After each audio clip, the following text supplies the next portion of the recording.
Yes, I want you to know that, when Jesus walked the earth, Jesus didn't have a home. Jesus stayed wherever he can stay at. And look at Ruth. Some of these people suffered greatly. Look at Ruth and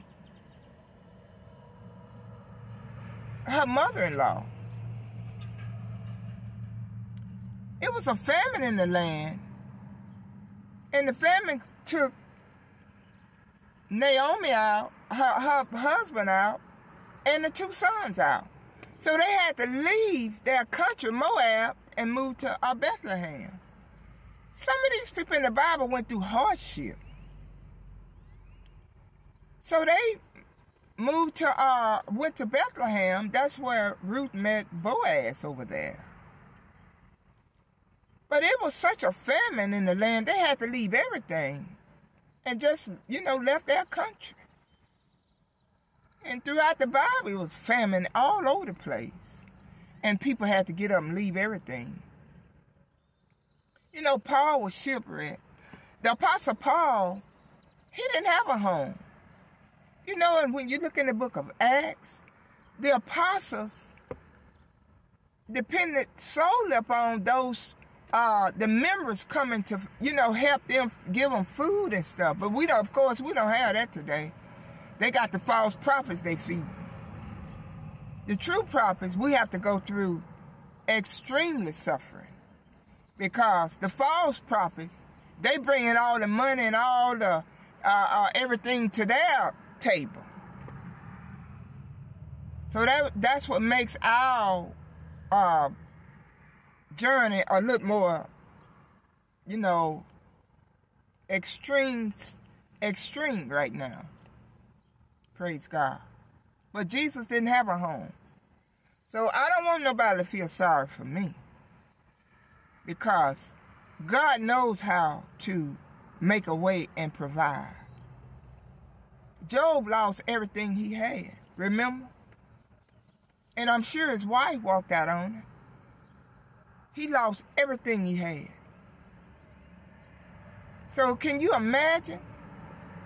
A lot of us are put in positions where we have to live in, hotels from time to time, and from hotels to our vehicles. And some have RVs and all of that,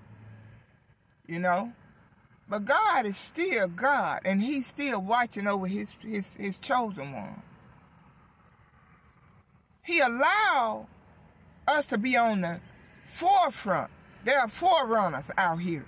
And we could very much be trying to help you guys. Like the woman lost her home, and many other women and couples, older couples, they find out they don't even have a home. And they've been living in the homes for 25, 30, and 40 years. And they putting them out. So this message is to help somebody. Because we all know the mark of the beast is very nigh.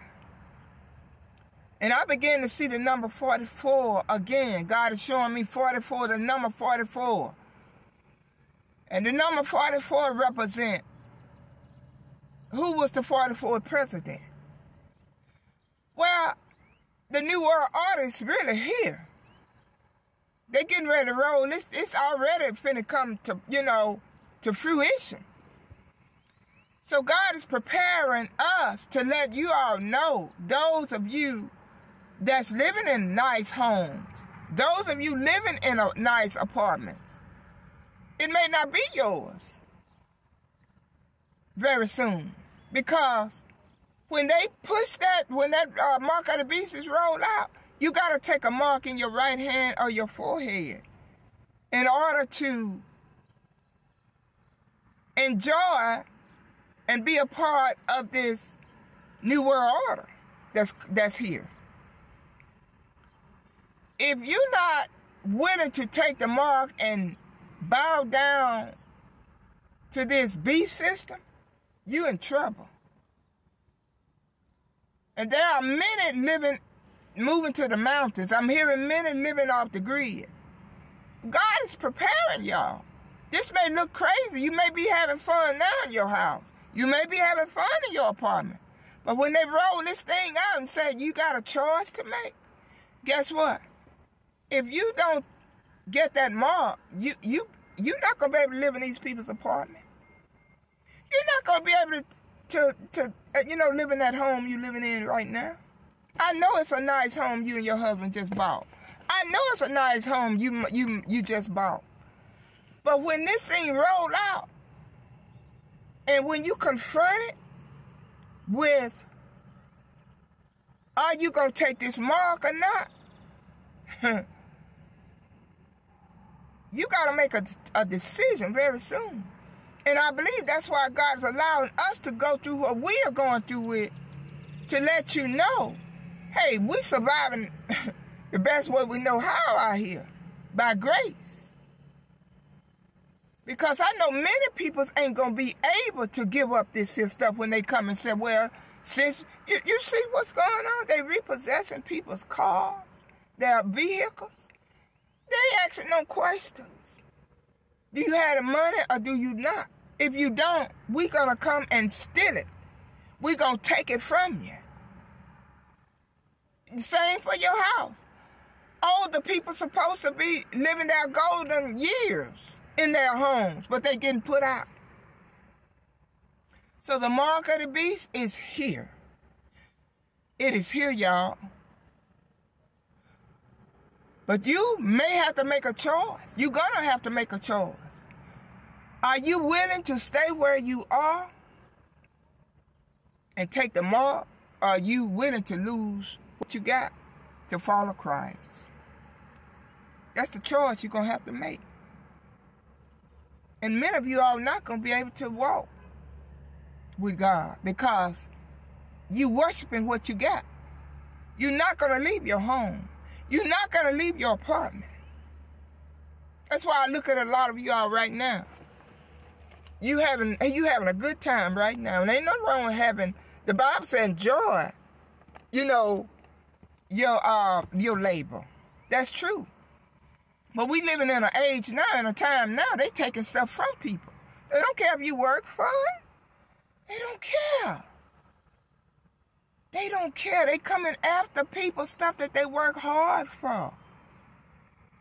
And the mark of the beast gonna say it out, speak for itself. You know? So y'all, God is using us to prepare you guys. Because you're not going to be able to participate in the system if you claim to be a Christian or you a saint. No, I'm not preparing for the Antichrist. We've been preparing for Jesus Christ. But for all of you all, laying up every day, don't have a care in the world. God is telling us to tell you guys to prepare yourselves. Because they coming to take what you got if you don't bow down to this system. You're going to lose it. Your 401k, I just heard about this young lady. I don't know, young. A woman had money in the bank with Wells Fargo. I'm talking about over maybe $1 million or something. Now, this I haven't done no research on. I just heard her. She's all over the internet. And she says it's not her fault. And they said the way the money was stolen, they can't do nothing about it. So she's saying they want to take her to court for her to get her own money back. And she don't want to go to court. So I'm wondering, if it's my money, I'm going to court. But if it was a scam or if you got it the wrong way, that's the only reason why I see you don't want to go to court to fight for your money. But it's going to come a time where, like they say, you're going to go to the bank and your money going to be gone. I'm praying